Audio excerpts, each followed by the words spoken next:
പ്രത്യക്ഷപ്പെട്ട ഈ ആലയത്തിൽ വന്ന് സാക്ഷ്യം പറയാൻ ഞങ്ങളെ അനുഗ്രഹിച്ച പരിശുദ്ധ അമ്മയ്ക്കും തിരുക്കുമാരനും 1000 നന്ദി. എൻ്റെ പേര് ദിവ്യ സന്തോഷ്. ഇതെൻ്റെ മകൻ സാവിയോ സന്തോഷ്. ഞങ്ങൾ വരുന്നത് ഇടുക്കി ജില്ലയിലെ സെല്ലിയാമ്പാറ സെൻറ്റ് മേരീസ് ദേവാലയത്തിൽ നിന്നാണ്. ഞാൻ ഉടമ്പടി എടുത്തത് 2024 സെപ്റ്റംബർ 21-ാം തീയതിയാണ്. യൂട്യൂബ് വഴി സാക്ഷ്യം കണ്ടതിനെ തുടർന്നാണ് ഞാനിവിടെ വന്ന് ഉടമ്പടി എടുത്തത്. എൻ്റെ മോന് ലഭിച്ച അത്ഭുതകരമായ രോഗസൗഖ്യത്തെക്കുറിച്ച് സാക്ഷ്യം പറയാനാണ് മെയിനായിട്ട് ഞങ്ങളിവിടെ നിൽക്കുന്നത്. എൻ്റെ മോന് അഡിനോയിഡ് ഉണ്ടായിരുന്നു. അതുപോലെ തന്നെ ജനനേന്ദ്രിയത്തിന് പ്രശ്നമുണ്ടായിരുന്നു. 3-4 വർഷങ്ങളായിട്ട് അതിൻ്റെ ട്രീറ്റ്മെൻറ്റ് ചെയ്യുന്നുണ്ടായിരുന്നു. പൂർണ്ണമായിട്ട് മാറുന്നില്ലായിരുന്നു. ജനനേന്ദ്രിയത്തിന് വേദന വരുമ്പോൾ അവന് തലകറക്കം ഉണ്ടാകുമായിരുന്നു. മൂക്കിന് ഇടയ്ക്ക് ശ്വാസം കിട്ടാതെ വരുമായിരുന്നു. പൂർണ്ണമായിട്ടും ശ്വാസം എടുക്കാൻ പറ്റിയിരുന്നില്ല. കഴിഞ്ഞ മാസം ജനുവരി 9-ാം തീയതി ഞാൻ ഇവിടെ പുതുക്കാൻ വരുന്നതിന് മുമ്പായി ഇത് രണ്ടും ശക്തമായിട്ട് ഇവന് കൂടി. അപ്പം ഞാൻ അന്ന് വരുമ്പോൾ ഇവനെയും കൂടി കൊണ്ടുവരണമെന്ന് എനിക്ക് തോന്നി. അങ്ങനെ ഞാൻ പോകുന്നപ്പോൾ ഇവനെയും കൂടി ഇവിടെ കൊണ്ടുവന്നു. അച്ഛൻ്റെ ബ്ലെസ്സിങ് കിട്ടാനുള്ള ഭാഗ്യം ഉണ്ടായി. അത് കഴിഞ്ഞ് അച്ഛൻ തൈലം തൊട്ട് പ്രാർത്ഥിക്കാൻ വേണ്ടി തന്നു. അത് ബാത്റൂമിൽ പോയി ജനനേന്ദ്രിയത്തിൽ ഇവൻ്റെ ജനനേന്ദ്രിയത്തിൽ കുരിശ് വരച്ച് പ്രാർത്ഥിച്ചു. അത് കഴിഞ്ഞ് ഞങ്ങൾ നേർച്ച വസ്തുക്കൾ വാങ്ങിക്കാൻ നിൽക്കുമ്പോൾ ഞാൻ ഇവനോട് ചോദിച്ചു, മൂക്ക് ഓപ്പണായെന്ന് പറഞ്ഞു. അപ്പോൾ ഇവൻ എന്നോട് പറഞ്ഞു, അമ്മ എനിക്കൊരു കീ ചെയിൻ വാങ്ങിച്ചു തരുമോ എന്ന് ചോദിച്ചു. അപ്പോൾ ഇവന് വീട്ടിലെ തെർമോക്കോളും കൊണ്ട് അൽത്താര പോലെ സെറ്റ് ചെയ്തിട്ട് അതിൽ രൂപങ്ങൾ പറക്കി വെക്കുമായിരുന്നു. അപ്പോൾ അവിടെ അവന് തൂക്കിയിടാനാണെന്ന് എന്നോട് പറഞ്ഞു. ഞാനത് വലിയ കാര്യമായിട്ട് എടുത്തില്ല. ഞാൻ പറഞ്ഞു പിന്നെ പുറത്തുനിന്ന് വാങ്ങിച്ചു തരാം, അങ്ങനെയൊക്കെ ഞാൻ പറഞ്ഞു. അത് കഴിഞ്ഞ് ഞാൻ പോകാൻ വേണ്ടി നിൽക്കുമ്പോൾ ഈ കൃപാസന മാതാവിൻ്റെ മുഖഭാവില്ലേ അതുപോലുള്ളൊരു ചേച്ചി ഞങ്ങളുടെ അടുത്ത് വന്നു. ചേച്ചി എന്ന് പറഞ്ഞാൽ ഒരു 35 വയസ്സിൽ താഴെ പ്രായം കാണുള്ളൂ. അപ്പോൾ എൻ്റെ അടുത്ത് വന്നിട്ട് ചോദിച്ചു, കീ ചെയിൻ വാങ്ങിച്ചോ എന്ന് ചോദിച്ചു. അപ്പോൾ ഞാൻ പെട്ടെന്ന് അതിശയിച്ചത് ആരാ, എനിക്കൊന്നും മനസ്സിലായില്ല. ഞാൻ പിന്നെ ഓർത്തു എൻ്റെ തൊട്ട് പുറകെ നിന്ന് അങ്ങനെ കേട്ടതായിരിക്കും എന്ന് വിചാരിച്ചു. അപ്പം ഞാൻ പറഞ്ഞു വാങ്ങിച്ചില്ല എന്ന് പറഞ്ഞു. എന്നോട് പറഞ്ഞു, നിങ്ങൾക്കൊരു കീ ചെയിൻ വാങ്ങിച്ചു തരാൻ എനിക്ക് തോന്നുവാന്ന് പറഞ്ഞു. ഭയങ്കര കൃപയാട്ടോ ആ ചേച്ചിയുടെ മുഖത്ത്, ഭയങ്കര സൗമ്യതയാണ്, പഞ്ചപാവമാണ്. അപ്പം ഞാൻ പറഞ്ഞു വേണ്ട, എൻ്റെ കയ്യിൽ പൈസയുണ്ട്, ഞാൻ വാങ്ങിച്ചോളാം, അത് ഏത് പാവങ്ങൾക്ക് കൊടുത്തേരെ, ഞാൻ ഇപ്പോൾ വേണമെങ്കിൽ വാങ്ങിച്ചോളാം എന്ന് പറഞ്ഞു. അപ്പോൾ എന്നോട് പറഞ്ഞു, ഞാൻ ഇങ്ങനെ കൊണ്ടുവന്ന് തന്നിട്ട് നിങ്ങൾ വാങ്ങിച്ചില്ലെങ്കിൽ എനിക്ക് വിഷമമാകുമെന്ന് പറഞ്ഞു. അപ്പോൾ പിന്നെ ഞാൻ ഒന്നും പറഞ്ഞില്ല കേട്ടോ. ഞാനും ഒന്ന് ഉടമ്പടി പുതുക്കിയിട്ട് നിൽക്കുവാണെങ്കിൽ ഒന്നും മിണ്ടിയില്ല. പെട്ടെന്ന് എൻ്റെ മുമ്പിലേക്ക് കയറി നിന്നു. ശരിക്കും അധികാരത്തോടു കൂടിയുള്ള പെരുമാറ്റമായിട്ടാണ് ഞങ്ങൾക്ക് തോന്നിയത്. എൻ്റെ മുമ്പിൽ കയറി നിന്ന് വെച്ചിട്ട് മോനോട് കുനിഞ്ഞ് ചോദിച്ചു, മോന് വേണോന്ന് ചോദിച്ചു. ഇപ്പം ഇവനോട് നേരത്തെ മുതൽ പറഞ്ഞു പഠിപ്പിച്ചേക്കുന്ന പരിചയമില്ലാത്തവർ ആരെന്ത് തന്നാലും അങ്ങനെ വാങ്ങിക്കാനൊന്നും പോവണ്ട. ഇവൻ്റെ മനസ്സിൽ എന്തെങ്കിലും ആഗ്രഹം കൊണ്ട് അത് ഒതുക്കി മനസ്സിൽ തന്നെ വെക്കാറേ ഉള്ളൂ. എല്ലാം സാധിച്ചു കൊടുക്കാനൊന്നും നമ്മളെക്കൊണ്ട് സാധിച്ചിട്ടില്ല. അപ്പോൾ ഇവൻ പറഞ്ഞു വേണ്ടാന്ന് പറഞ്ഞു. അപ്പോൾ പറഞ്ഞു അങ്ങനെ പറയല്ലടാ കണ്ണാന്ന് പറഞ്ഞ് വലത് കൈ കൊണ്ട് ഈ കീ ചെയിന് ഇവൻ്റെ ഈ വലത്ത് പോക്കറ്റിൽ ഇട്ട് കൊടുത്തു. ഇവൻ ഈ സൈഡിലാണ് നിൽക്കുന്നത്, ഈ അമ്മ ഈ സൈഡിൽ നിൽക്കുന്നു. സ്വാഭാവികമായിട്ട് ഈ വലത് കൈ കൊണ്ട് ഇടത് പോക്കറ്റിൽ ഇടാനാണ് നമുക്ക് തോന്നുള്ളൂ. പക്ഷെ അങ്ങനെയല്ല ചെയ്തത്. അത് കഴിഞ്ഞിട്ട് അതിന് തൊട്ട് മുമ്പ് തന്നെ ഇവനോട് ചോദിച്ചു, മോൻ ഇതിൽ ഏത് കീ ചെയിനാണ് ഇഷ്ടമെന്ന്. അപ്പോൾ ഇവനൊന്നും മിണ്ടിയില്ല. അപ്പോഴാണ് പറഞ്ഞത്, എനിക്ക് മോൻ ഈ കീ ചെയിൻ തരാനാണ് ഇഷ്ടമെന്നും പറഞ്ഞ് ഈ കീ ചെയിൻ ഇട്ട് കൊടുത്തു. ആ കയ്യിൽ 2 കീ ചെയിൻ തൂക്കിയിട്ടിട്ടുണ്ടായിരുന്നു. അതിലൊന്ന് ഇതാ ഇട്ട് കൊടുത്തു. അപ്പം ഞാൻ ഓർത്തു ഇത് കഴിഞ്ഞിട്ട് അങ്ങ് പോകുമായിരിക്കും, ഉടമ്പടി എടുത്ത് ഇങ്ങനെ കൃപയിൽ നിൽക്കുന്ന ഏതെങ്കിലും ഒരു വ്യക്തി ആയിരിക്കും എന്നാണ് ഞാൻ അത്രയും നേരം വിചാരിച്ചുകൊണ്ടിരുന്നത്. അപ്പോൾ അത് കഴിഞ്ഞിട്ട് അങ്ങ് മാറി നിന്നേച്ചിട്ട് പിന്നെയും തിരിഞ്ഞ് അവിടെ തന്നെ നിന്നു. എന്നിട്ട് പറഞ്ഞു, മോനെ ഞാൻ ക്യൂവിലുണ്ടായിരുന്നു കേട്ടോ, ഞാൻ മോന് വേണ്ടിയിട്ട് പ്രാർത്ഥിക്കുമായിരുന്നു, മോൻ്റെ അസുഖങ്ങളൊക്കെ മാറിക്കോളൂ കേട്ടോ എന്ന് പറഞ്ഞു. എന്ന് വെച്ചിട്ട് അങ്ങ് നടന്നു പോയി കേട്ടോ. അപ്പം എനിക്ക് ആ പാകം മൊത്തം എൻ്റെ തലയ്ക്ക് കിട്ടുന്നത്, വേഗം പോയി ആ വാതിലില്ലേ നേർച്ച വസ്തുക്കളൊക്കെ വാങ്ങിച്ച് നമ്മൾ ഇറങ്ങുന്ന ആ വാതിൽ, അവിടെ ചെന്ന് നോക്കി നിന്നോളാൻ. അപ്പം ഞാൻ ഇവനെയും വിളിച്ചുകൊണ്ട് അങ്ങോട്ട് ചെന്നു. അവിടെ ചെന്ന് നിന്നപ്പം ഈ അമ്മ കുറേ നടന്നങ്ങ് പോകുന്നോടും കണ്ടു. ആ സമയത്ത് തന്നെ ഒരു സെൻറ്റ് നല്ല സുഗന്ധം ഫീൽ ചെയ്തു കേട്ടോ. അപ്പം ഞാൻ ഓർത്തു ഇവിടെ വന്നിട്ട് പോകുമ്പോൾ അമ്മ നമ്മളെ സ്വീകരിക്കുന്നതായിരിക്കുമെന്ന്. ആ സെൻറ്റിൻ്റെ സ്മെല്ല് തന്നെ ഞാൻ 2ാമത് ഇവിടെ പുതുക്കാൻ വന്നപ്പോൾ നമ്മുടെ ഇവിടെ സമയ ഘടികാരം നെഞ്ചിലേറ്റി അമ്മയുടെ ഫോട്ടോ ഉണ്ടല്ലോ, അവിടെ നിന്നപ്പോൾ അതുപോലെ സുഗന്ധം അനുഭവപ്പെട്ടായിരുന്നു. അപ്പം ഞാൻ എൻ്റെ അടുത്ത് നിന്ന് ചേച്ചിയോട് ചോദിച്ചു, ചേച്ചിക്ക് ഇങ്ങനെ സുഗന്ധം അനുഭവപ്പെടുന്നുണ്ടോ? അപ്പോൾ ആ ചേച്ചി എന്നോട് പറഞ്ഞു, കൊച്ചു പറഞ്ഞപ്പോൾ എനിക്ക് അനുഭവപ്പെട്ടു, മാതാവ് നമ്മളെ അനുഗ്രഹിക്കുന്ന ആട്ടോ എന്ന് പറഞ്ഞു. അതുപോലത്തെ സുഗന്ധം തന്നെയാണ് അന്ന് അനുഭവപ്പെട്ടത്. ചെറുതായിട്ട് മാത്രമേ ഉണ്ടായിരുന്നുള്ളൂ എന്ന് മാത്രം. അപ്പം ഞാൻ ഫുഡ് ഇവന് വാങ്ങിച്ചു കൊടുക്കാൻ വേണ്ടി പോകുമ്പോൾ ഇവന് തല കറങ്ങുമെന്ന് എന്നോട് പറഞ്ഞു. അപ്പം ഞാൻ പറഞ്ഞു, മോൻ്റെ മനസ്സിൽ എന്നാ വിഷമാവും? പറഞ്ഞു, അമ്മേ ഈ കീച്ചെയിൻ തന്നിട്ട് പോയില്ലേ, അപ്പോൾ ഈ പപ്പ വീട് ചിലപ്പോൾ വഴക്ക് പറയും, ഞാനിങ്ങനെ എനിക്ക് വേണം വേണമെന്ന് പറഞ്ഞിട്ട് അങ്ങനെ വാങ്ങിച്ച് തന്നാൽ തന്നെ പറയുള്ളൂ എന്ന് പറഞ്ഞു. അപ്പം ഞാൻ പറഞ്ഞു, കൊച്ചു വിഷമിക്കേണ്ട, ഞാൻ വേറെ ഒരെണ്ണം വാങ്ങിച്ച് തന്നോളാം, നമുക്കിത് വേറെ ആർക്കെങ്കിലും കൊടുക്കാമെന്ന് പറഞ്ഞു. എന്നിട്ട് ഞാനുണ്ടല്ലോ ഇവിടെ വന്ന് വേറെ കീച്ചെയിൻ വാങ്ങിച്ചിട്ട് ബസ്സിൽ കയറിയപ്പോൾ ഒരു പാവപ്പെട്ട ഒരു കൊച്ചിനെ കണ്ടു. ആ കൊച്ചിന് ഞാൻ ഈ കീച്ചെയിൻ കൊടുത്തു. അതിന് മുമ്പ് എന്നെ ഇത് കൊടുക്കണ്ടെന്ന് എൻ്റെ മനസ്സിലിങ്ങനെ തോന്നും കേട്ടോ. ഒരു സൈഡിൽ ദാനമായി കിട്ടി, ദാനമായി തന്നെ കൊടുക്കണം, അങ്ങനെ തന്നെ എൻ്റെ മനസ്സിലേക്ക് വരുക. അങ്ങനെ ഞാൻ ആ കൊച്ചിന് കൊടുത്തു. എന്നിട്ട് വീട്ടിൽ ചെന്നപ്പോൾ ഹസ്ബൻഡിനോട് പറഞ്ഞപ്പോൾ എന്നോട് പറഞ്ഞു, അതെന്താ അങ്ങനെ കാണിച്ചത്, അത് മാതാവ് തന്നതല്ലായിരുന്നോ, അത് ചിന്തിക്കാനുള്ള വിവേകം നിനക്ക് ഉണ്ടായില്ല, അതാ സംഭവിച്ചേ, ഇനി പോയത് പോട്ടെ, കൊടുത്തത് ആരുടെയും കയ്യിൽ നിന്ന് തിരിച്ചു വാങ്ങിക്കേണ്ടെന്ന് പറഞ്ഞു. അപ്പോൾ ഞാൻ വേറൊരു ആത്മീയമായ രീതിയിൽ ജീവിക്കുന്ന ഒരു വ്യക്തിയോടും കൂടി ഞാൻ പറഞ്ഞു, ഇങ്ങനെ വന്ന ഒരു സ്ത്രീ ഞങ്ങളുടെ അടുത്ത് വന്നു, ഇങ്ങനെ പറഞ്ഞു എന്ന് പറഞ്ഞു. അപ്പോൾ ആ വ്യക്തി എന്നോട് പറഞ്ഞു, അത് മാതാവ് തന്നെയാണ്. അപ്പോൾ ഞാൻ പറഞ്ഞു, ക്യൂവിലുണ്ടായിരുന്നു എന്ന് പറഞ്ഞു. അങ്ങനെയൊക്കെ പറയൂന്ന് എന്നോട് പറഞ്ഞു. അപ്പോൾ എനിക്ക് ഭയങ്കര വിഷമമായി. വെള്ളിയാഴ്ചയാണ് ഞങ്ങൾ ഇവിടുന്ന് ചെന്ന് വീട്ടിൽ ചെല്ലുന്നത്. ആ രാത്രിയും പിറ്റേ ദിവസം ശനിയാഴ്ച ആ രാത്രി എനിക്ക് ഭയങ്കര ബുദ്ധിമുട്ടാണ്. ഞാനിങ്ങനെ നിങ്ങൾക്ക് കൊണ്ടുവന്ന് തന്നിട്ട് നിങ്ങൾ വാങ്ങിച്ചില്ലെങ്കിൽ എനിക്ക് വിഷമമാകും, അങ്ങനെ പറഞ്ഞ വാക്ക്. ഞാൻ ശനിയാഴ്ച ഞങ്ങളെ വണ്ടിയെ കൊണ്ടുവരുന്ന ആ ചേട്ടനോട് വിളിച്ചു ചോദിച്ചു, ചേട്ടാ ഞങ്ങളെ വണ്ടിയെ കൊണ്ടുവരുന്ന ചേട്ടനോട് ഞാൻ വിളിച്ചു ചോദിച്ചു, ചേട്ടാ ആ വണ്ടിയെ വരുന്ന 2 പിള്ളേരെയും കൊണ്ട് വന്ന അമ്മയുടെ നമ്പർ അറിയാം, എനിക്ക് പേരറിയത്തില്ല, അവരുടെ വീട്ടുപേരറിയില്ല, ഒന്നും അറിയത്തില്ല. ആകെ മൊത്തം ആ ചേട്ടത്തി അന്ന് ബസ്സിൽ വെച്ച് ഒന്ന് അരിശപ്പെട്ടായിരുന്നു കേട്ടോ, അവരുടെ വിഷമം കൊണ്ടാണെന്ന് തോന്നുന്നു. അപ്പം അങ്ങനെ ഞാൻ പറഞ്ഞു, അരിശപ്പെട്ട ആ ചേട്ടത്തിയുടെ നമ്പർ തരുമോ? പല പ്രാവശ്യം വിളിച്ചിട്ടും ആ ചേട്ടൻ തന്നില്ല. പിന്നെ തരാമെന്ന് എന്നോട് പറഞ്ഞു. പക്ഷേ ആ ചേട്ടൻ്റെ ഓരോ കാരണങ്ങൾ കൊണ്ടാണ് തരാതിരുന്നത്. അപ്പോൾ അത് കഴിഞ്ഞിട്ട് ഞാൻ ചേട്ടനോട് പറഞ്ഞില്ല, ഹസ്ബൻഡിനോട് പറയാതെ ഞാൻ പോകുന്നത്. പറഞ്ഞു കഴിഞ്ഞാൽ എന്നെ വഴക്ക് പറയും. അപ്പോൾ ഞായറാഴ്ച ഞാൻ ഉടമ്പടി പത്രം കൊടുക്കാൻ പോയി തീരാറാകുന്ന സമയത്ത് ആ ചേട്ടൻ എനിക്ക് വിളിച്ച് ഫോൺ നമ്പർ തന്നു. അപ്പോൾ സന്തോഷമായി, ഇനി എനിക്ക് വിളിച്ചാൽ കിട്ടുമല്ലോ. പിന്നെ ഞാൻ എത്ര പ്രാവശ്യം വിളിച്ചെന്ന് എനിക്ക് തന്നെ അറിയത്തില്ല. പല പ്രാവശ്യം ഞാൻ വിളിച്ചിട്ട് അവർ ഫോൺ എടുക്കുന്നില്ല. പിന്നെ എനിക്ക് ആകെ മൊത്തം വിഷമമായി. ഞാൻ അപ്പം തന്നെ മാതാവിനോട് മാപ്പ് പറഞ്ഞ് ഞാൻ പ്രാർത്ഥിച്ചു കേട്ടോ, ഇത് കർത്താവിൻ്റെ അമ്മ തന്നതാണ്, എനിക്ക് ഞങ്ങൾക്ക് അത് തിരിച്ചു തരണം. എനിക്ക് അറിവില്ലായ്മ കൊണ്ട് ഞാൻ അങ്ങനെ ചെയ്തു പോയതാണ്. അത് ഞങ്ങൾക്ക് മാതാവ് തന്നതാണ്, ഈ തിരിച്ചു തന്നാൽ മതി, ഇല്ലെങ്കിൽ തിരിച്ചു തരണ്ട. എന്നിട്ട് ആ ചേട്ടൻ പറഞ്ഞ സ്ഥലപ്പേര് ആ ചേട്ടൻ എന്നോട് പറഞ്ഞിരുന്നു. ആ സ്ഥലത്ത് ഞാൻ ഇറങ്ങിയിട്ട്, ആ സ്ഥലത്തോടടുത്ത് ഞാൻ ഇറങ്ങിയിട്ട് അവിടെ ഞാൻ പത്രം കുറച്ച് കൊടുത്തിട്ട് ഞാൻ അവരോട് ചോദിച്ചു, മോളി എന്നാ ചേച്ചിയുടെ പേര്, അവരുടെ വീട് അറിയുമോ? ആ ചേട്ടൻ അവിടെയുള്ളവർക്ക് അറിയത്തില്ല എന്ന് പറഞ്ഞു. അത് കഴിഞ്ഞിട്ട് ഞാൻ പോയി ആ ചേട്ടൻ പറഞ്ഞ പോലെ തന്നെ റോഡിൻ്റെ മുകളിൽ വണ്ടി നിർത്തിയിട്ട് ഉടമ്പടി ലോക്കറ്റ് കൈ പിടിച്ചിട്ട് ഞാൻ മാതാവിനോട് പ്രാർത്ഥിച്ചു, മാതാവ് എങ്ങനെയാലും എനിക്ക് കാണിച്ചു തരണം, നേരം പോകുന്നേക്കെപ്പെങ്കിലും ഇനി ഇതുകൊണ്ട് എനിക്ക് പോകണം, ഇല്ല എൻ്റെ ജീവിതകാലം മൊത്തം ഞാൻ കരഞ്ഞ് തീർക്കേണ്ടതായിട്ട് വരും. അത് കഴിഞ്ഞിട്ട് ഞാൻ ഈ ഉടമ്പടി ലോക്കറ്റും പിടിച്ച് ആ വഴി കൂടെ താഴേക്ക് നടന്ന് ചെന്നപ്പോൾ ഒരു വലിയൊരു വീട് കണ്ടു. അതല്ലാന്ന് എൻ്റെ മനസ്സിൽ തന്നെ പറഞ്ഞു കേട്ടോ. അത് കഴിഞ്ഞ് തൊട്ട് താഴെ ചെന്ന് കഴിഞ്ഞപ്പോൾ ഒരു കൊച്ചു വീട് കണ്ടു. അപ്പോൾ ഇതായിരിക്കും എന്ന് എനിക്ക് തോന്നി. അവിടെ ചെന്നതേ ആ ഒരു രണ്ട് പിള്ളേരുണ്ടായിരുന്നു. അതിലൊരു കൊച്ചു മുറ്റത്തിരിപ്പുണ്ടായിരുന്നു. അപ്പം തന്നെ ഞാൻ കീച്ചയും കൊടുത്ത് ആ കൊച്ചിനെ വിളിച്ചു. ആ സമയത്ത് ഞാൻ മുറ്റത്തേക്ക് കയറുമ്പോൾ എനിക്ക് ഭയങ്കര ഒരു അനുഭവം ഉണ്ടാവുക കേട്ടോ. ശരിക്കും ശരീരം കുളിര് കൂറുന്ന പോലത്തെ ഒരു അനുഭവം. അപ്പോൾ എനിക്ക് മനസ്സിലായി, മാതാവ് തന്നത് തന്നെയാണ്, ഞാൻ കാണിച്ചതായിരുന്നു പൊട്ടത്തരമെന്ന്. അപ്പം ഞാൻ കൊച്ചിനോട് ചോദിച്ചു, മോനെ ചേച്ചി തന്ന കീച്ചയും മോൻ്റെ കയ്യിലുണ്ടോ? അപ്പോൾ ആ കൊച്ചെന്നോട് പറഞ്ഞു ഉണ്ടെന്നും പറഞ്ഞ് എനിക്ക് എടുത്തു തന്നു. ഞാനത് വേഗം പോക്കറ്റിലിട്ടിട്ട് 80 രൂപ ഞാൻ ആ കൊച്ചിന് കൊടുത്തു. ഞാൻ പറഞ്ഞു, മോൻ്റെ മനസ്സ് വേദനിക്കരുത്, ചേച്ചി അറിയാതെ മോന് തന്നു പോയത്, ഇത് വേറൊരാളുടെയാണ്, മോൻ ഇതുപോലൊരെണ്ണം അടുത്ത പ്രാവശ്യം പോകുമ്പോൾ വാങ്ങിച്ചോ എന്ന് പറഞ്ഞു. അങ്ങനെ ഞാനത് കൊണ്ടുവന്ന് എൻ്റെ മോന്, മാതാവ് കണ്ണാന്ന് വിളിച്ച മോന്, അവൻ്റെ കയ്യിൽ ഞാനത് ഏൽപ്പിച്ചു. പിറ്റേ ദിവസം മുതൽ ഞങ്ങളുടെ വീട്ടിൽ ശരിക്കും രോഗങ്ങൾ കടുത്തു കേട്ടോ. ചേട്ടനാ മാതാവാന്ന് പറഞ്ഞ് ആദ്യമേ മാതാവ് തന്നതാന്ന് പറഞ്ഞത്. ചേട്ടൻ്റെ കണ്ണിൽ കരട് വീണിട്ട് ഇൻഫെക്ഷനായി, മരുന്ന് വാങ്ങിച്ചിട്ട് കുറഞ്ഞില്ല. ആ ഒപ്പം തന്നെ ഇവന് ജനനേന്ദ്രിയത്തിന് വേദന കൂടി. അങ്ങനെ പക്ഷേ ഇത് നല്ലതിന് വേണ്ടിയിട്ടായിരുന്നു. ഇവൻ്റെ ജനനേന്ദ്രിയത്തിൻ്റെ തൊലി ബാക്കിലേക്ക് പൊട്ടി മാറി. അത് ബാക്കിലേക്ക് മാറാത്തതുകൊണ്ടാണ് വേദന എടുത്തുകൊണ്ടിരുന്നത്, തല കറങ്ങിക്കൊണ്ടിരുന്നത്. അത് ചെറിയൊരു ഭാഗം മാത്രം വിടാൻ ബാക്കിയായിട്ട് നിന്നു. അതിന് ചെറിയൊരു ട്രീറ്റ്മെൻറ്റേ വേണ്ടി വന്നുള്ളൂ.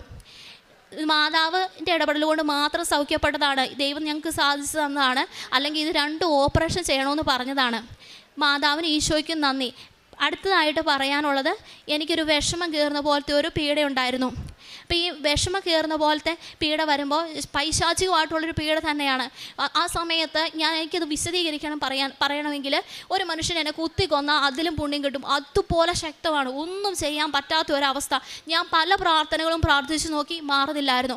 ഞാനിവിടെ വന്ന് ഉടമ്പടി എടുത്തതിൻ്റെ ഫലമായിട്ട് മാതാവ് വഴി ഈശോ എനിക്ക് മാറ്റി തന്നു. മാതാവ് അതിന് മുമ്പ് തന്നെ എന്നോട് പറഞ്ഞു, സേവ എന്നൊരു വാക്ക് എന്നോട് പറഞ്ഞു തരുമായിരുന്നു. പക്ഷെ അതിനെക്കുറിച്ചൊന്നും വലിയ കാര്യമായിട്ടൊന്നും എനിക്കറിയത്തില്ല. പക്ഷെ ദൈവത്തിന് അസാധ്യമായിട്ട് യാതൊന്നുമില്ല. എൻ്റെ സ്വർഗസ്നായ പിതാവിന് അസാധ്യമായിട്ട് എന്തെങ്കിലും ഉണ്ടോ? എൻ്റെ ദൈവം എനിക്ക് സാധിച്ചു തന്നതാ.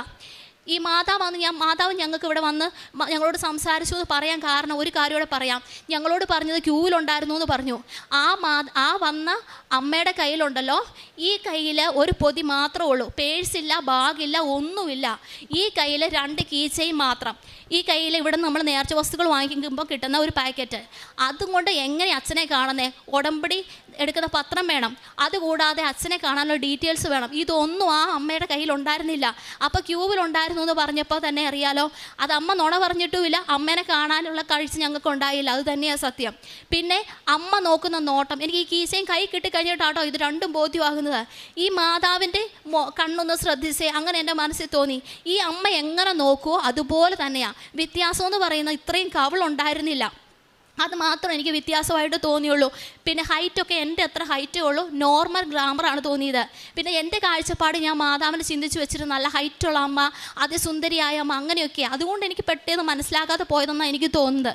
പിന്നെ ഞാൻ ഈ ഫോട്ടോ വരയ്ക്കാനിടയായത്, എനിക്ക് കൃപാസന മാതാവിൻ്റെ ഫോട്ടോ വരയ്ക്കണമെന്ന് ആഗ്രഹം ഉണ്ടായിരുന്നു. നേരത്തെ മുതൽ ചിത്രമൊക്കെ വരയ്ക്കുമായിരുന്നു. അപ്പോൾ ഞാൻ വരച്ച് വന്നപ്പോൾ സമയഘടികാരം വെച്ച അമ്മേനെ വരയ്ക്കണമെന്ന് തന്നെ എനിക്ക് തോന്നി. അങ്ങനെ ഞാനാണ് ഈ അമ്മേനെ ഫോട്ടോ വരച്ചു. വീട്ടിനുള്ളിൽ തൂക്കാൻ വേണ്ടിയിട്ടാണ് വരച്ച് വെച്ചത്. പക്ഷേ ഇത് വരച്ച് കഴിഞ്ഞപ്പോൾ ഞാൻ ബൈബിൾ എടുത്ത് വായിച്ചു നോക്കിയപ്പോൾ എനിക്ക് കിട്ടിയ വചനം, മലമുകളിൽ പണിതുയർത്തിയ പട്ടണം മറച്ചു വയ്ക്കുക സാധ്യമല്ല. വിളക്ക് കൊളുത്തി ആരും പറയുടെ കീഴിൽ വയ്ക്കാറില്ല, പീഠത്തിന്മേലാണ് വയ്ക്കുന്നത്. അപ്പോൾ അത് ഭവനത്തിലുള്ള എല്ലാവർക്കും പ്രകാശം നൽകുന്നു. ആ വചനം വിശ്വസിച്ചാണ് ഞാൻ ഈ ചിത്രം ഇവിടെ കൊണ്ടുവന്നിരിക്കുന്നത്, എല്ലാവരെയും കാണിക്കാൻ വേണ്ടിയിട്ട്. എൻ്റെ പ്രിയപ്പെട്ടവരെ, ഇപ്പോൾ ഒരു സാക്ഷി നമ്മൾ കേട്ടു. ഞാൻ ഒറ്റയ്ക്കിരുന്ന് കൈയടിച്ച കാര്യം എന്താണെന്ന് വെച്ച് കഴിഞ്ഞാൽ, ഞാൻ വാടിപ്പെട്ടിയിൽ 2011 മാതാവിനെ കാണാൻ വേണ്ടി ചെല്ലുമ്പോൾ ഞാൻ ഫെയിൻ്റായി പോയെന്ന് നിങ്ങളോട് പറഞ്ഞിട്ടുണ്ട്. എനിക്കകത്ത് കയറാൻ കഴിഞ്ഞില്ല. എന്നോട് അമ്മ അന്ന് മനസ്സിൽ തോന്നിച്ച ആദി, നിൻ്റെ മുമ്പിൽ ഇതിനേക്കാൾ വ്യക്തമായിട്ടാണ്, വാടിപ്പെട്ടിയേക്കാൾ വ്യക്തമായിട്ടാണ് ഞാൻ പ്രത്യക്ഷപ്പെട്ടത്. എന്നിട്ട് നീ ഈ 2004 തൊട്ട് 2011 വരെ ഈ വിഷയത്തിലൊന്നും ചെയ്തില്ല. അപ്പോൾ എൻ്റെ മനസ്സിൽ ഞാൻ അമ്മയോട് പറഞ്ഞു, എനിക്ക് പേടിയായിട്ടാണ് ഇങ്ങനെ മാതാവ് പ്രത്യക്ഷപ്പെട്ടെന്നൊക്കെ പറഞ്ഞാൽ ആൾക്കാരെ പറ്റിച്ച് ധ്യാനകേന്ദ്രത്തിൽ ആളെ കൂട്ടാൻ വേണ്ടിയാണെന്ന് സഭ വിചാരിക്കും. പിന്നെ സഭയിൽ നിന്ന് സസ്പെൻഷനൊക്കെ ഉണ്ടാകും. അതുകൊണ്ട് ഞാൻ പറയാതിരുന്നതാണെന്ന് അമ്മയോട് പറഞ്ഞു. സ്വരത്തിൽ പറഞ്ഞില്ല, മനസ്സിൽ പറഞ്ഞു. പക്ഷേ എന്നാലും എനിക്കകത്ത് കയറാൻ കഴിഞ്ഞില്ല. അടുത്ത് കയറാൻ കഴിയാതെ ഞാൻ തിരിച്ചു പോരേണ്ടി വന്നെനിക്ക്. വിജയകുമാറിന് ഞാൻ 1000 രൂപ കൊടുത്തിട്ട് എനിക്ക് വേണ്ടി നേർച്ചയിടാൻ പറഞ്ഞു. അതിന് വിജയകുമാർ സാക്ഷിയാണ്. ഞാൻ തിരിച്ചു പോരുമ്പോൾ വണ്ടിയിൽ കയറുമ്പോൾ അമ്മ എനിക്ക് പ്രത്യക്ഷീകരണ പ്രാർത്ഥന തന്നു. ആദ്യത്തെ പ്രത്യക്ഷീകരണ പ്രാർത്ഥന. അമ്മ ആഗ്രഹിക്കുന്ന കൃപാവര പദ്ധതി കൃപാസനത്തിൽ ഞങ്ങളുടെ കുടുംബം നിറവേറാൻ ഇടയാക്കണമേ എന്നാണ് ആ പ്രത്യക്ഷീകരണ പ്രാർത്ഥന ഉണ്ടായിരുന്നത്. അപ്പം അന്ന് ജോമോൾ സിസ്റ്റർ ഇവിടെ ഉണ്ട്. അവർ ജസ്റ്റ് വന്നൊരു കാലമായിരുന്നു. അപ്പോൾ ഇവരുടെ ഒരു സാധാരണ ആധ്യാത്മിക വിഷയങ്ങളൊക്കെ എഴുതുകയും കമ്മ്യൂണിക്കേറ്റ് ചെയ്യണതും ഇവരായിരുന്നു ഇവിടുത്തെ സെക്രട്ടറി, ലൈബ്രറിയുടെ സെക്രട്ടറി, കൾച്ചറൽ സെക്രട്ടറിയൊക്കെ. അപ്പം ഞാൻ ജോൺ മിസ്റ്റേഴ്സിനോട് പറഞ്ഞു, ഇങ്ങനെ ഒരു സംഭവം നടന്നു വാടിപ്പെട്ടിയിൽ. അപ്പം എന്നോട് ചോദിച്ചു, മെസ്സേജ് എടുത്തില്ലേ ബൈബിള്? ഞാൻ പറഞ്ഞു മെസ്സേജ് എടുത്തു. അപ്പോൾ എന്നോട് ചോദിച്ചു എന്ത് മെസ്സേജ് കിട്ടി? അപ്പോൾ ഞാൻ പറഞ്ഞു, വിളക്ക് കൊളുത്തി ആരും പറയുടെ അടിയിൽ വെക്കാറില്ല, അത് ദീപപീഠത്തിന്മേലാണ് വെക്കണതെന്ന് അമ്മ പറഞ്ഞെന്ന് പറഞ്ഞ്. ഇപ്പം വീണ്ടും അമ്മ അത് തന്നെയാണ് ഇവരിലൂടെ സന്ദേശം തരണത്. ഇത് ദീപപീഠത്തിൽ വെക്കാനുള്ളതാണ്. എല്ലാ മനുഷ്യരും അറിയണം, ദൈവത്തിൻ്റെ തിരുമനസ് നിറവേറണം. ഉടമ്പടി എടുക്കുന്നവരെല്ലാം തങ്ങളുടെ വിശ്വാസം ദീപപീഠത്തിന്മേൽ വെക്കണം, അല്ലാതെ താഴെ വെക്കുകയോ മൂടി വെക്കുകയോ ചെയ്യരുത്.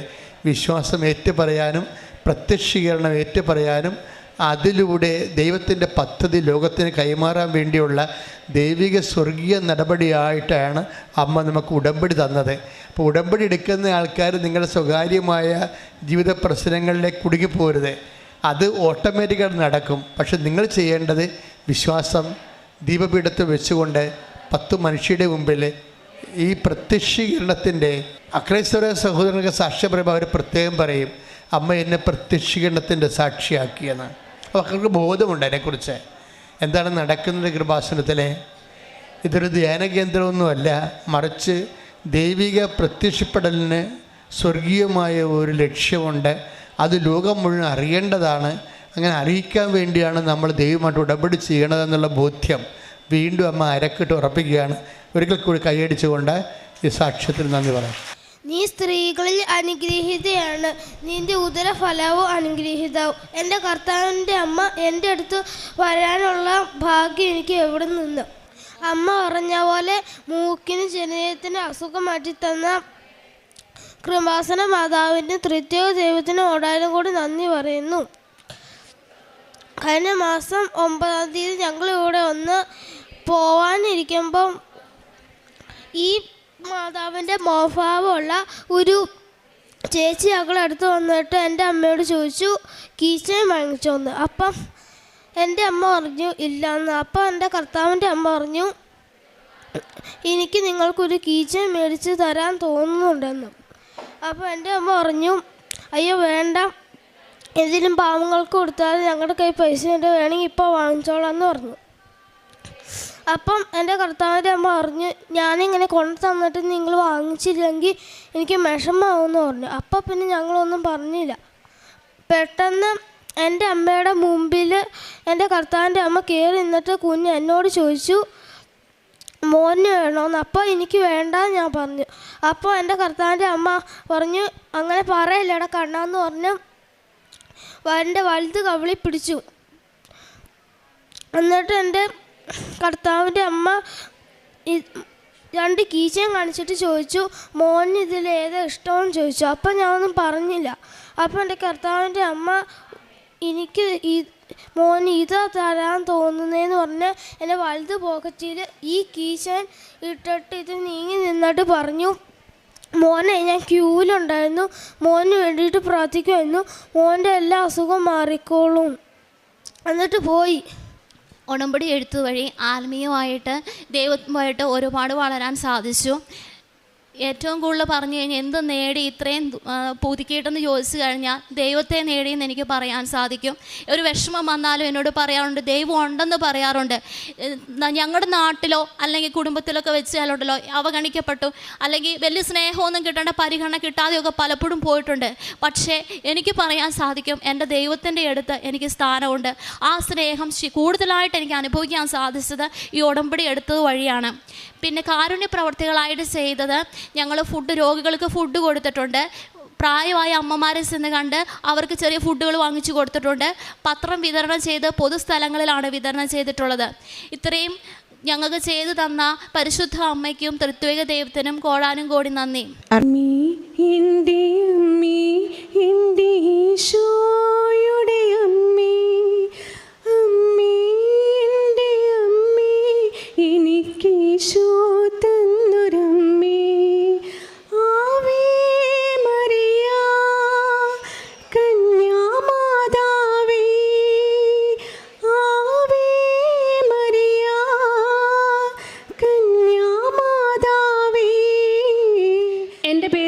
ജാസ്മിൻ. ഞാൻ അർത്തിങ്കൽ നിന്നാണ് വരുന്നത്. ഞാനൊരു നേഴ്സാണ്. മാൽദീവ്സിലായിരുന്നു ഞാൻ വർക്ക് ചെയ്തിരുന്നത്. എൻ്റെ അമ്മ പറഞ്ഞിട്ടാണ് ഞാനിവിടെ ഉടമ്പടി എടുക്കുന്നത്. ഞാൻ പുറത്തേക്ക് പോകാനായിട്ട് OET എഴുതിയിരുന്നു. 2 പ്രാവശ്യമായിട്ട് എഴുതിയിരുന്നു. പക്ഷേ എനിക്ക് ജസ്റ്റ് ഒരു സ്കോറിനായിരുന്നു ഞാൻ ഫെയിലായിരുന്നത്.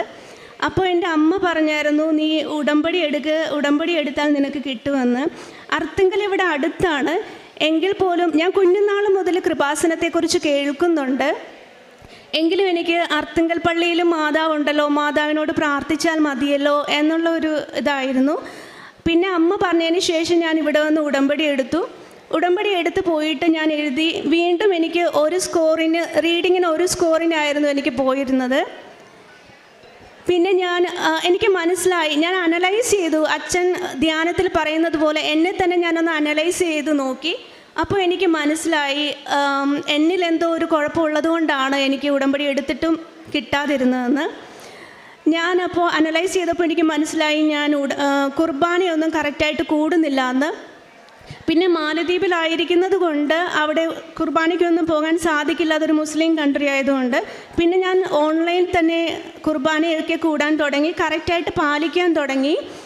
അങ്ങനെ ഞാൻ വീണ്ടും എഴുതിയപ്പോൾ എനിക്ക് OET ഞാൻ പാസ്സായി. അതും എനിക്ക് നല്ല സ്കോറോട് കൂടി തന്നെ എനിക്ക് പാസ്സാകാനായിട്ട് സാധിച്ചു. പിന്നെ എനിക്ക് വന്നിരുന്നത് ഒരുപാട് അനുഗ്രഹങ്ങളായിരുന്നു. എനിക്ക് നല്ല സ്കോർ ഉണ്ടായിരുന്നത് കൊണ്ട് തന്നെ എനിക്ക് OET പഠിപ്പിക്കാനായിട്ട് സാധിച്ചു. ഇപ്പം ഞാൻ OET ട്യൂട്ടറും കൂടിയാണ്. ഞാൻ അതുപോലെ തന്നെ എൻ്റെ പ്രോസസ്സിങ്ങിന് കുറച്ച് ഡിഫിക്കൽട്ട് ഉണ്ടായിരുന്നു. അത് കാരണം ഡോക്യുമെൻ്റ് കളക്ഷന് കുറച്ച് ബുദ്ധിമുട്ടുണ്ടായിരുന്നു. പക്ഷേ അത് കഴിഞ്ഞിട്ട് എല്ലാം എനിക്ക് വളരെ പെട്ടെന്ന് തന്നെ നടന്നു. ഞാൻ അയർലൻഡിൽ 2 കുട്ടികളെ പഠിപ്പിക്കുന്നുണ്ട്. അതിലൊരു കുട്ടി വഴിയായി തന്നെ എനിക്ക് ഡയറക്റ്റായിട്ടൊരു ഇൻ്റർവ്യൂ കിട്ടി. പെട്ടെന്ന് തന്നെ ഞാനതിൽ പാസ്സാവുകയും എനിക്ക് നെക്സ്റ്റ് ഡേ തന്നെ ഓഫർ ലെറ്റർ വന്നു. കോൺട്രാക്റ്റും എല്ലാം എനിക്ക് പിന്നെ വളരെ പെട്ടെന്ന് തന്നെ നടന്നു. പിന്നെ എൻ്റെ പ്രോസസ്സിങ് എല്ലാം വളരെ ഫാസ്റ്റായിട്ട് നടന്നു. കഴിഞ്ഞ ദിവസം എനിക്ക് വിസ ലഭിച്ചു. ഞാൻ ജൂലൈ 15 അയർലൻഡിലേക്ക് പോവുകയാണ്. അതുപോലെ തന്നെ 8 വർഷമായിട്ട് ഞങ്ങളുടെ വീട് പണി മുടങ്ങിക്കിടന്നിരുന്നു. ഉടമ്പടി എടുത്തതിന് ശേഷം പെട്ടെന്ന് തന്നെ വീട് പണി നടന്നു കഴിഞ്ഞു. 6 മാസത്തിനുള്ളിൽ വീട് പണി നടന്നു. പിന്നീട് എൻ്റെ ബ്രദറിന് ശരീരം മുഴുവൻ തടിച്ചു വരുന്ന ഒരു ഇതുണ്ടായിരുന്നു. എസ്പെഷ്യലി ബ്രദർ ആൽക്കഹോൾ കുറച്ച് കഴിച്ചു കഴിഞ്ഞാൽ ഉടനെ തന്നെ ശരീരം മൊത്തം തടിച്ചു വരുമായിരുന്നു. ഒരു 1 ഇയറായിട്ട് അങ്ങനെ ഉണ്ടായിരുന്നു. എത്രയൊക്കെ ബ്ലഡ് ടെസ്റ്റ് ചെയ്തിട്ടും സ്കാനിങ് ഒക്കെ ചെയ്തിട്ടും കണ്ടുപിടിക്കാൻ പറ്റിയിരുന്നില്ല. ഞാനിവിടുത്തെ ഉടമ്പടി തൈലം കൊണ്ടുപോയിട്ട് ബ്രദറിൻ്റെ ശരീരം മുഴുവൻ ഞാനത് തേച്ചിട്ട് ഞാൻ പ്രാർത്ഥിച്ചു, മാതാവേ ഇതെന്താണെന്നൊന്ന് കണ്ടുപിടിച്ച് കൊടുക്കണം. പിന്നെ നെക്സ്റ്റ് ഡേ അവർ വീണ്ടും ഇത് കുറച്ചും കൂടെ സീരിയസ് ആയിട്ട് ഹോസ്പിറ്റലിൽ പോയി സ്കാൻ ചെയ്ത് നോക്കിയപ്പോൾ പാൻക്രിയാസിൻ്റെ ഹെഡിന് ക്യാൻസർ സ്റ്റാർട്ടിംഗ് സ്റ്റേജ് ആണെന്ന് പെട്ടെന്ന് കണ്ടുപിടിച്ചു. ഡോക്ടർ അപ്പോൾ തന്നെ പറഞ്ഞു എമർജൻസി സർജറി വേണമെന്ന്. അങ്ങനെ എമർജൻസി സർജറി ചെയ്ത് ആ ക്യാൻസർ നീക്കം ചെയ്തു. അത് പെട്ടെന്ന് തന്നെ കണ്ടുപിടിക്കാൻ പറ്റിയതാണ് ഏറ്റവും ഇമ്പോർട്ടൻ്റ് ആയിട്ട് ഡോക്ടർ പറഞ്ഞത്. ഇപ്പോൾ ക്യാൻസർ അത് കംപ്ലീറ്റ്ലി ക്യൂറായി. പിന്നെ എൻ്റെ ഹസ്ബൻഡിന് മദ്യപാനം ഉണ്ടായിരുന്നു. ഭയങ്കരമായിട്ട് മദ്യപാനമൊന്നും ഇല്ലായിരുന്നു എങ്കിൽ പോലും എനിക്കറിയാം ഇത് ഫ്യൂച്ചറിൽ അതൊരു ഹെൽത്ത് ഇഷ്യൂസ് ഉണ്ടാകും. കുറച്ചാണ് കുടിക്കുന്നതെങ്കിൽ പോലും. പിന്നീട് റീസെൻ്റ്ലി അതിൻ്റെ സിംറ്റംസ് കാണിച്ചു തുടങ്ങി. അപ്പോൾ ഞാനിവിടെ നെക്സ്റ്റ് ഉടമ്പടി പുതുക്കാൻ വന്നപ്പോൾ ഞാൻ നിയോഗമായിട്ട് വെച്ചിരുന്നു മദ്യപാനം പൂർണ്ണമായിട്ട് മാറ്റണേന്ന്. ഇപ്പോൾ അത് പൂർണ്ണമായും മാറി. എൻ്റെ ഹസ്ബൻഡ് തന്നെ എന്നോട് ഇങ്ങോട്ട് പറയുമായിരുന്നു നീ ഉടമ്പടിയിൽ അത് വെക്കണമെന്ന്. ഇപ്പോൾ എൻ്റെ ഹസ്ബൻഡ് പൂർണ്ണമായും മദ്യപാനം ഉപേക്ഷിച്ച് കഴിഞ്ഞു. ഇതിനേക്കാളെല്ലാം വലുതായിട്ട് എനിക്ക് തോന്നിയത് എൻ്റെ ആത്മീയമായ ഒരു ചേഞ്ചസ് ആണ്. കാരണം ഞാനൊരു ക്രിസ്ത്യാനിയാണെങ്കിൽ പോലും എൻ്റെ 34ാമത്തെ വയസ്സിലാണ് ഞാൻ കറക്റ്റ് ഒരു ക്രിസ്ത്യാനി ആയത് എന്നെനിക്ക് തോന്നിപ്പോയിട്ടുണ്ട്. കാരണം ഞാൻ പള്ളിയിലൊക്കെ പോകും, പ്രാർത്ഥിക്കും, കുർബാന കൂടുമെങ്കിലും അതൊക്കെ വെറും ഒരു ആചാരമായിട്ട് ഞാനിങ്ങനെ കണ്ടുപോവുകയായിരുന്നു. എനിക്ക് കൊന്ത ചൊല്ലാനൊക്കെ നല്ല മടിയായിരുന്നു. ഇവിടെ വന്ന് ഉടമ്പടി എടുത്തതിന് ശേഷം ഞാൻ മുട്ടിൽ നിന്ന് കൊന്ത് ചെല്ലുകയും കുർബാന കൂടുകയും പ്രാർത്ഥനകളും പിന്നെ ഈശോപ്പയും അമ്മ മാതാവായിട്ട് എനിക്ക് നല്ലൊരു റിലേഷൻ ബിൽഡ് ചെയ്യാനായിട്ട് ഇപ്പോൾ സാധിച്ചിട്ടുണ്ട്. എൻ്റെ എല്ലാ കാര്യങ്ങളും ഞാൻ എൻ്റെ ഈശോപ്പയോടും അമ്മയോടും ഞാൻ കമ്മ്യൂണിക്കേറ്റ് ചെയ്യാറുണ്ട്. എനിക്കൊരു ചെറിയൊരു ആവശ്യം ഉണ്ടെങ്കിൽ പോലും ഞാനൊരു പേപ്പറിൽ എഴുതിയിട്ട് ഞാൻ മാതാവിൻ്റെ ഈശോപ്പയുടെ അടുത്ത് കൊണ്ടേ വെച്ചിട്ട് ഞാൻ പറയും ഞാൻ എഴുതി വെച്ചിട്ടുണ്ട്, വായിച്ചു നോക്കണം കേട്ടോ എന്ന്. അങ്ങനെ എല്ലാ കാര്യങ്ങളും എൻ്റെ ഈച്ച് ആൻഡ് എവറിത്തിങ് എല്ലാ കാര്യങ്ങളും ഞാൻ ഈശോപ്പയുടെ അമ്മ മാതാവിനോടും പറയും. കേൾക്കുന്ന മറ്റുള്ളവർക്ക് ഇതൊരു ലോജിക്കല്ലായിട്ട് തോന്നും, പക്ഷേ എനിക്കിതൊരു വലിയ കാര്യമാണ്. കാരണം ഞാൻ എൻ്റെ എല്ലാ കാര്യങ്ങളും തീരുമാനിക്കുന്നതും എല്ലാം ഈശോപ്പയിലൂടെയും മാതാവിലൂടെയും മാത്രമാണ്. പിന്നീട് ഞാൻ എപ്പോഴും പ്രാർത്ഥിക്കുമായിരുന്നു. ഇവിടെ ഉടമ്പടി എടുത്തിട്ട് സാക്ഷ്യം പറയുന്ന എല്ലാവരും പറയാറുണ്ട് മാതാവിനെ സ്വപ്നം കണ്ട കാര്യം. ഞാനത് എപ്പോഴും പറയുമായിരുന്നു, മാതാവേ എനിക്ക് സ്വപ്നം കാണാൻ സാധിക്കണേ, നീ എൻ്റെ സ്വപ്നത്തിൽ വരണേ എന്ന്. അതുപോലെ തന്നെ ഞാൻ എൻ്റെ ലാസ്റ്റ് എക്സാം എഴുതുന്നതിന് മുന്നേ ആയിട്ട് ഞാൻ മാതാവിനെ സ്വപ്നത്തിൽ കണ്ടു. എൻ്റെ അച്ഛൻ്റെ ചേട്ടൻ അതിന് മുന്നേ ആയിട്ട് മരിച്ചു പോയിട്ടുണ്ടായിരുന്നു. അപ്പോൾ എൻ്റെ അച്ഛൻ്റെ ചേട്ടനും മാതാവും കൂടെ ആണ് എൻ്റെ സ്വപ്നത്തിൽ വന്നത്.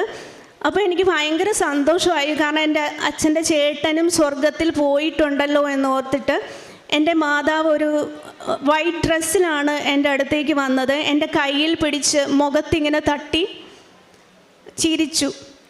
ഇതായിരുന്നു എൻ്റെ സ്വപ്നം. അപ്പം തന്നെ എനിക്ക് നല്ല കോൺഫിഡൻ്റായി എനിക്ക് എക്സാം പാസ്സാകാനായിട്ട് സാധിക്കുമെന്ന്. പിന്നെ ഞാൻ ചെയ്ത കാരുണ്യ പ്രവർത്തികളെന്ന് പറഞ്ഞാൽ, എനിക്ക് മാൽദീവ്സിലായിരുന്നതുകൊണ്ട് കാരുണ്യ പ്രവൃത്തി ചെയ്യുന്നതിന് കുറേ ലിമിറ്റേഷൻസ് ഉണ്ടായിരുന്നു. എങ്കിലും ഞാൻ എന്നെക്കൊണ്ട് പറ്റുന്ന പോലെ ചെയ്യുമായിരുന്നു. ഞാൻ അനാഥാലയങ്ങളിലേക്കൊക്കെ എന്നെക്കൊണ്ട് പറ്റുന്നത് പോലെ പൈസ കൊടുത്ത് അവിടുത്തെയുള്ള കുട്ടികളുടെ പഠിത്തത്തിനും ഭക്ഷണത്തിനുമുള്ള പൈസയായിരുന്നു ഞാൻ കൊടുക്കുന്നത്. പിന്നെ നാട്ടിൽ ലീവിന് വരുമ്പോഴൊക്കെ ഞാൻ അനാഥാലയം വിസിറ്റ് ചെയ്തിട്ട് അവിടെയുള്ളവർക്ക് ഫുഡ് കൊടുക്കുമായിരുന്നു. പിന്നെ വണ്ടാന ആശുപത്രിയിലേക്ക് എൻ്റെ വീട്ടിൽ പറ്റുന്ന പോലെ ഞങ്ങൾ ഫുഡ് ഉണ്ടാക്കിയിട്ട് വണ്ടാന ആശുപത്രിയിലേക്ക് കൊടുത്തു വിടുമായിരുന്നു. പിന്നെ പത്രം കൊടുക്കുകയും രോഗികളെ കാണാൻ പോവുകയും ഒക്കെ ചെയ്തിട്ടുണ്ട്. ഇതൊക്കെയാണ് ഞാൻ ചെയ്ത കാരുണ്യ പ്രവർത്തികൾ. പറഞ്ഞത് 34-ാമത്തെ വയസ്സിലാണ് ഞാൻ ശരിക്കും ഒരു ക്രിസ്ത്യാനിയായി മാറിയതെന്ന്. ഇതിനു മുമ്പും വിശ്വാസമെല്ലാം ജീവിക്കുന്നുണ്ടായിരുന്നു. പക്ഷേ ഇപ്പോൾ സ്വന്തം അനുഭവമാണ്.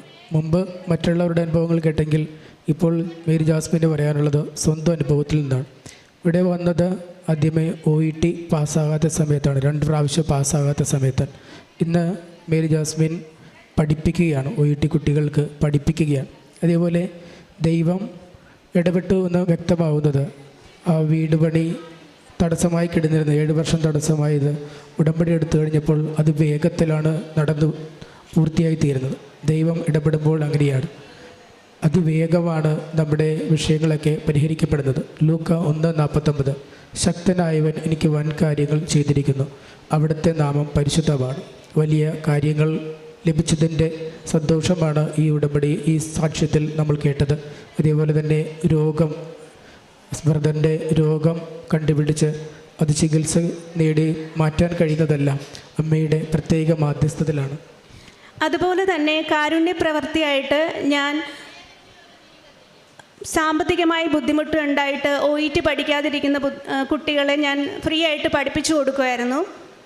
അതുപോലെ ഞാൻ എക്സാം എഴുതാനായിട്ട് ഹെൽപ്പ് ചെയ്യുമായിരുന്നു. പരിശുദ്ധ അമ്മയിലൂടെ ലഭിച്ച അനുഗ്രഹങ്ങൾക്ക് കൈയടിച്ച് ദൈവത്തെ മഹത്വപ്പെടുത്താം.